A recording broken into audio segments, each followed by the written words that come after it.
Salut à tous, on se retrouve aujourd'hui pour parler du Paris Saint-Germain ce mardi 29 août et on commence tout d'abord avec le programme du PSG pour cette nouvelle semaine. Donc aujourd'hui, mardi 29 août, entraînement à 17 h, entraînement à huis clos. J'ai pas encore les photos de l'entraînement du jour, je le montrerai demain. Donc hier c'était repos, donc l'entraînement aujourd'hui jusqu'à samedi pour préparer le match dimanche en fin de semaine avec le déplacement du côté de l'Olympique Lyonnais pour le compte de la 4e journée de Ligue 1.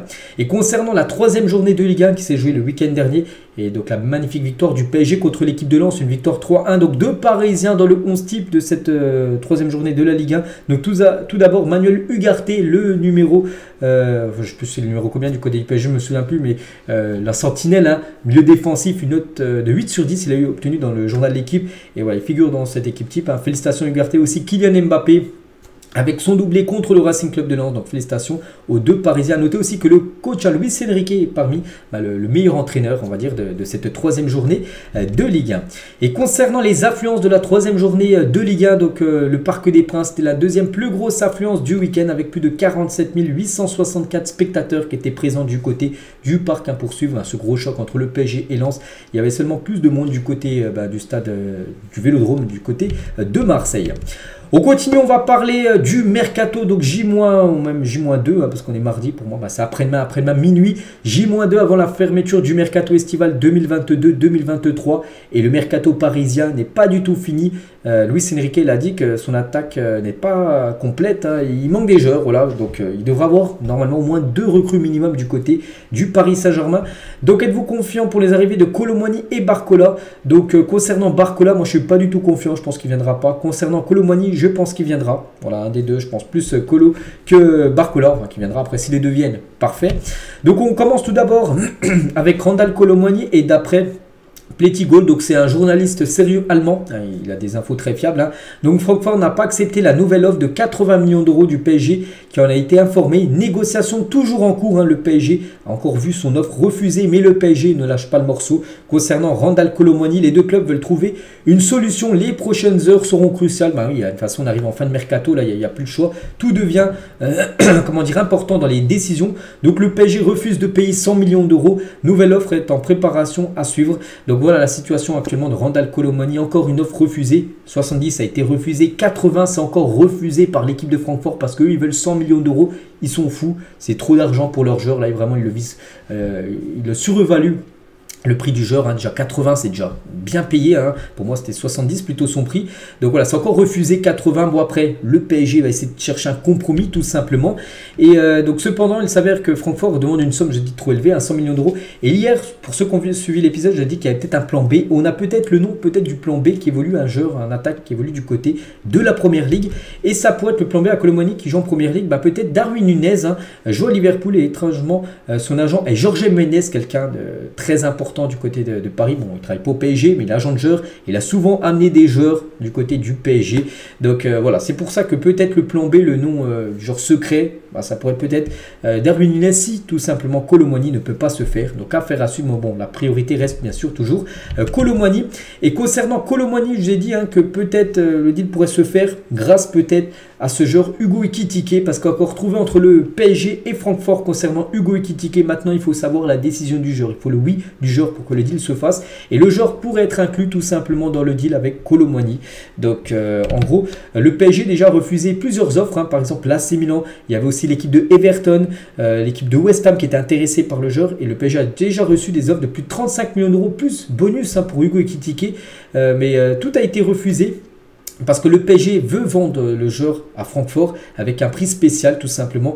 Et pourquoi il veut le vendre à Francfort? Pour qu'il rentre dans le deal de Kolo Muani et surtout faire baisser le prix de Kolo Muani pour que ça se fasse. Donc voilà, concernant bien sûr le transfert, hein, de Kolo Muani, si ça se fait, Kolo Muani sera, Hugo Ekitike sera la clé. Et si ça ne peut pas se faire, peut-être le joueur secret pourrait être Darwin Nunez, hein, un nom qui circule. Donc voilà, ça va encore beaucoup bouger. De toute façon, il reste 48 heures, voilà, de mercato. Donc on en saura beaucoup plus là. dans les prochaines heures. Et concernant Barcola, Barcola on sait que bon, ça va être compliqué. Il y a une équipe qui vise en gros les deux joueurs que le PSG aussi cible. Donc c'est l'équipe de Brentford qui considère Bakayoko, un joueur que le PSG du coup c'est le plan B de Barcola, et Bradley Barcola comme des cibles pour renforcer leur secteur offensif. Donc voilà, Brentford cible en gros ces deux joueurs comme le PSG qui cible ces deux joueurs. Donc Barcola est la piste numéro 1, mais bon ça semble compliqué. Et j'ai dit que Bakayoko pouvait être également un plan B, voilà, de Barcola. Et le PSG va bien faire une offre de 25 millions d'euros pour Johan Bakayoko. Donc voilà. Après le PSV en demande 30 millions d'euros pour son joueur. Donc là aussi affaire à suivre. Voilà, concernant ce joueur belge. Concernant les départs, donc il y aura bien évidemment des départs, et certainement celui de Marco Verratti. Le PSG souhaite se séparer de Marco Verratti, c'est confirmé. Luis Enrique ne compte pas sur le joueur italien.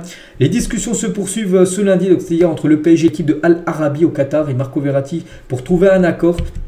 Donc il y avait aussi l'équipe de Al Hilal, l'équipe par exemple où a signé Neymar.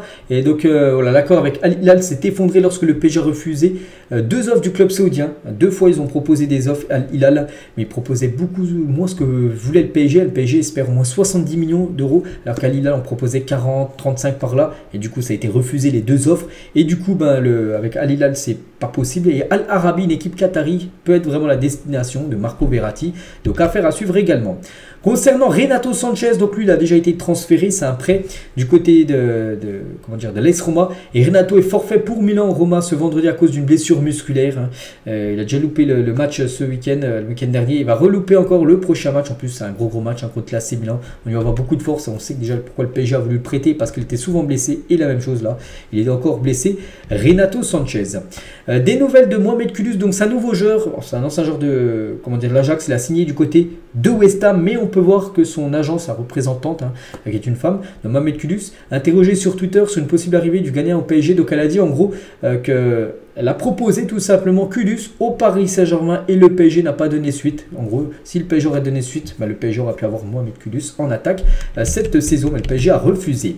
La préfecture du Rhône a annoncé donc hier des mesures d'encadrement en vue de Lyon-PSG. Dimanche à 20h45. Donc tout d'abord, les supporters du PSG ne seront pas autorisés à circuler ou à stationner dans le centre-ville de Lyon. Donc voilà. Les supporters qui voudront assister au match devront respecter une interdiction stricte concernant l'utilisation de pétards et d'engins pyrotechniques. Les seuls déplacements autorisés au stade seront ceux organisés par le club parisien. Donc voilà, ça sera interdit si vous voulez, si vous comptez vous rendre à Lyon dimanche à poursuivre cette rencontre. Ça sera interdit pour vous d'avoir le maillot, peu importe, un truc du PSG dans le centre-ville lyonnais, pour avoir une amende par rapport à ça. On peut voir qu'il y a eu un interdit. Voilà, en gros, le préfecture du Rhône a annoncé ça. Donc voilà, concernant cette rencontre à haut risque, dimanche soir. Les mots de Luis Enrique envers Warren Emery sont très élogieux. Ça change de Christophe Galtier qui le désignait comme coupable des résultats négatifs la saison dernière. C'est vrai que en plus on pense qu'il est, plus on voit qu'il est bien meilleur sous Luis Enrique que Christophe Galtier, parce que Luis Enrique fait entièrement confiance bien sûr à Warren Emery. La preuve, les 3 premiers matchs, il a été à chaque fois titulaire. Le jeune parisien de 17 ans. Il y a 2 ans, jour pour jour, un certain Léo Messi faisait ses premiers pas en tant que joueur du PSG. C'était lors d'un match contre Reims. C'était le 29 août 2021. Et Messi rentrait, bon je ne sais plus ce qu'il remplaçait, bref. Et Messi disputait ses premières secondes en Ligue 1. Donc en tout, 75 matchs joués, 32 buts et 30 passes D. Donc les stats sont plutôt bonnes quand même. Donc décisif sur 62 buts. En 75 matchs joués, c'est pas mal. Mais c'est surtout en Ligue des Champions où on attendait beaucoup plus de Léo Messi. Et on finit les gars cet épisode aujourd'hui avec le tirage pour la phase de groupe de la Ligue des Champions. C'est après-demain 18h, n'oubliez pas. Toujours quelque chose de très important, la LDC. Donc on connaîtra bien sûr les 3 adversaires du PSG pour cette nouvelle édition de la Ligue des Champions. Donc voilà les gars ce qu'on va dire aujourd'hui. J'espère que ça vous a plu. On se retrouve demain mercredi pour le prochain numéro. Moi je vous souhaite un bon mardi et à demain.